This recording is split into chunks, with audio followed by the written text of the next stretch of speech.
दोस्तों आज हम पश्चिम बंगाल के चाय के बागान यानी कि दार्जिलिंग की बात करने जा रहे हैं।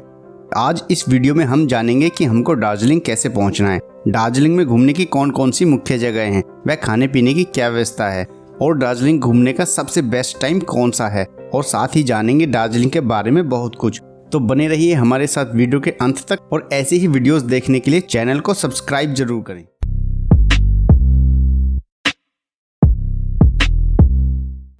दार्जिलिंग पश्चिम बंगाल राज्य में स्थित है और ये बांग्लादेश, भूटान और नेपाल जैसे देशों से सटा हुआ है। दोस्तों दार्जिलिंग ब्रिटिशियर्स के समय से ही बहुत फेमस हिल स्टेशन रहा है। दार्जिलिंग अपनी दो चीजों के कारण भारत का सबसे फेमस टूरिस्ट प्लेस है। एक तो विश्व की सबसे ऊंची चोटी कही जाने वाली कंचनजंगा व्यू के लिए और दूसरा यहाँ के चाय के बागान के लिए। यहाँ बहुत ही बड़े स्केल पर चाय एक्सपोर्ट की जाती है। इसके अलावा यह अपनी खूबसूरती के कारण टूरिस्टों को अपनी ओर आकर्षित भी करता है। सबसे पहले बात करते हैं कि आप दार्जिलिंग कैसे पहुंच सकते हैं। अगर ट्रेन से यात्रा की बात करें तो यहाँ का nearest railway station new Jalpaiguri है। इस जंक्शन पर उत्तर पूर्वी राज्यों के लिए जाने वाली ज्यादातर ट्रेनें रुकती हैं। यहाँ से दार्जिलिंग की दूरी लगभग 75 किलोमीटर है।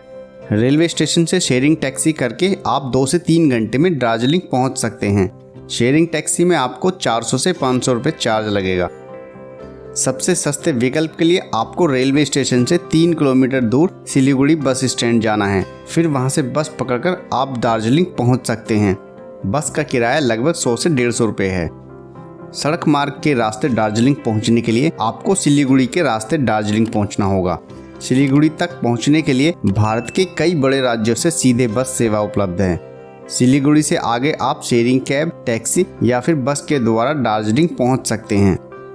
बात करें हवाई जहाज द्वारा तो दार्जिलिंग का सबसे निकटतम एयरपोर्ट बागडोगरा एयरपोर्ट है। यह एयरपोर्ट दार्जिलिंग से लगभग 88 किलोमीटर की दूरी पर स्थित है, जहां से आप किसी भी कैब या प्राइवेट टैक्सी के द्वारा लगभग 3 घंटे के सफर के बाद दार्जिलिंग पहुंच सकते हैं। इसके अलावा एक चौथा ऑप्शन भी है जो कि है हिमालयन रेलवे, मतलब कि toy train. But toy train से दार्जिलिंग जाने में आपको 7.5 घंटे से ज्यादा का वक्त लग जाएगा और टॉय ट्रेन आपको न्यू जलपाईगुड़ी स्टेशन के पास सुबह 10 बजे मिलेगी, जो कि दार्जिलिंग शाम 5:30 बजे तक पहुंचाएगी। इतने लंबे सफर में आपको दार्जिलिंग की बहुत सारी खूबसूरत प्लेसेस देखने को मिल जाएंगी। बात की जाए इसकी टिकट की तो आप इसे ऑनलाइन IRCTC की वेबसाइट से बुक कर सकते हैं। इसके अलावा आपको वहां काउंटर पे मिल जाएंगे जहां से आप टिकट बुक कर सकते हैं। बट मोस्टली ये ट्रेन फुल रहती है तो आपको काउंटर टिकट मिलने के चांस बहुत कम हैं। अगर आपको सिलीगुड़ी से दार्जिलिंग की टिकट नहीं मिलती है तो आप घूम मोनेस्ट्री के स्टेशन से दार्जिलिंग तक की टॉय ट्रेन की राइड ले सकते हैं और यह ट्रेन रास्ते में कई फेमस जगहों पर भी रुकती है। तो ट्रेन में बैठे बैठे ट्रेन राइड के साथ साथ खूबसूरत जगहों का भी आनंद ले सकते हैं। दोस्तों दार्जिलिंग पहुंचने के बाद सबसे पहले आपको होटल देखना है। तो यहाँ पर हम आपको बता दें कि आपको दार्जिलिंग में लो बजट से लेकर हाई बजट तक के होटल आराम से मिल जाएंगे। तो आप अपनी आवश्यकता और बजट के अनुसार अपना होटल का चुनाव कर सकते हैं। और बात करें रूम की कॉस्ट की तो यहाँ 650 रुपये से शुरू होकर आपको 4000 रुपये तक के होटल आराम से मिल जाएंगे। लेकिन दोस्तों एक चीज़ का आपको विशेष ध्यान रखना है कि आपको अपना होटल माल रोड या फिर गांधी रोड पर ही लेना है, क्योंकि यहाँ पर आपको बहुत सारे होटल्स के ऑप्शन तो मिल ही जाएंगे, साथ ही साथ आपको यहाँ ट्रांसपोर्ट व खाने पीने की भी फैसिलिटी मिल जाएगी। दोस्तों बात करें यहाँ पर खाने पीने की तो यहाँ खाने पीने की कोई समस्या नहीं है, क्योंकि आपको यहाँ वेज और नॉन वेज हर तरह का खाना मिल जाएगा। और बात करें यहाँ के लोकल फूड की तो दोस्तों यहाँ लोकल फूड में आपको यहाँ के रेस्टोरेंट्स और होटल्स में पश्चिम बंगाल का स्थानीय भोजन आपको मिल जाएगा। इसके अलावा देसी से लेकर विदेशी और फास्ट फूड खाना भी आप अपनी मेन्यू में रख सकते हैं। और रही खाने की कॉस्ट की बात तो 120 से लेकर 150 रुपये तक में आपको एक डिसेंट थाली यहाँ आसानी से मिल जाएगी। दोस्तों बात करते हैं यहाँ पर घूमने की तो घूमने के लिए आपको यहाँ पर टैक्सी हायर करनी पड़ेगी, जो कि आपको घंटाघर में मिलेगी, जो कि मॉल रोड के पास में ही है। और दोस्तों टैक्सी वाला आपसे 1000 रुपये से लेकर 1200 रुपये चार्ज करेगा और 5 से 6 किलोमीटर की रेडियस में आपको 7 से 8 टूरिस्ट प्लेसेस घुमाएगा और शाम को वापस आपको मॉल रोड ड्रॉप कर देगा। तब वहां से आप मॉल रोड की मार्केट को भी घूम सकते हैं और वहां शॉपिंग भी कर सकते हैं। इसके बाद दोस्तों अपने अगले 2 दिन की ट्रिप में आपको दार्जिलिंग से 10 से 20 किलोमीटर की दूरी पर जो टूरिस्ट प्लेसेस हैं उनको विजिट कर सकते हैं। दार्जिलिंग में घूमने के लिए आप प्राइवेट टैक्सी या फिर शेयरिंग टैक्सी बुक कर सकते हैं। यहाँ पर एक बात आपको बता दें कि पूरे दार्जिलिंग टूर पर आप 2 से 3 दिनों के लिए पहले दिन ही टैक्सी बुक कर लें, जिससे आपको टैक्सी का सभी दिनों का किराया काफ़ी सस्ता पड़ जाएगा। तो आइए जानते हैं दार्जिलिंग में कहाँ कहाँ घूमना चाहिए और कौन कौन से प्लेसेस को अपनी ट्रिप में कवर करने चाहिए। नंबर 1, टाइगर हिल। दार्जिलिंग से 13 किलोमीटर दूर स्थित यह पहाड़ की चोटी दार्जिलिंग के कंचनजंगा के बाद सबसे ऊंची चोटी है। इस हिल से आप पूरे दार्जिलिंग का खूबसूरत नज़ारा देख सकते हैं। इस जगह को दार्जिलिंग का सबसे खूबसूरत टूरिस्ट प्लेसेस भी कहा जाता है, क्योंकि यहाँ का सनराइज का सीन बहुत ही खूबसूरत दिखाई देता है।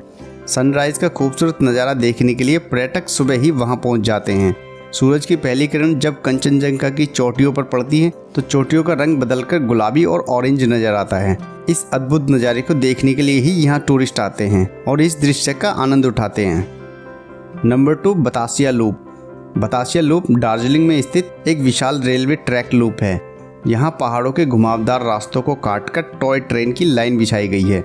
इस स्थान को एक सुंदर बाग की तरह भी बनाया गया है। इसके बगीचे में पौधों की दुर्लभ प्रजातियां आपको देखने को मिल जाएंगी।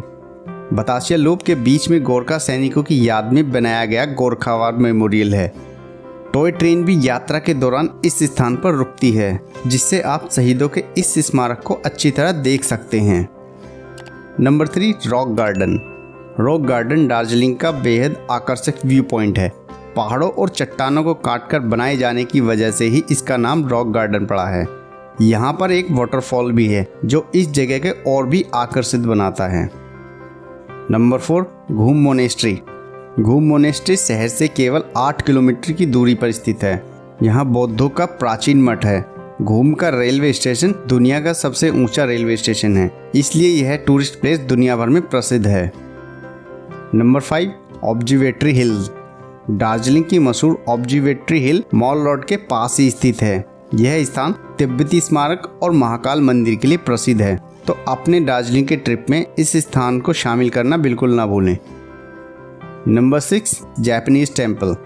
दार्जिलिंग शहर से लगभग 10 किलोमीटर की दूरी पर स्थित यह जापानीज टेम्पल बेहद खूबसूरत बौद्ध मंदिर और मठ है। यह मंदिर जापानीज मंदिरों के तरह सफ़ेद पत्थर और गोलाकार आकृति में बनवाया गया है।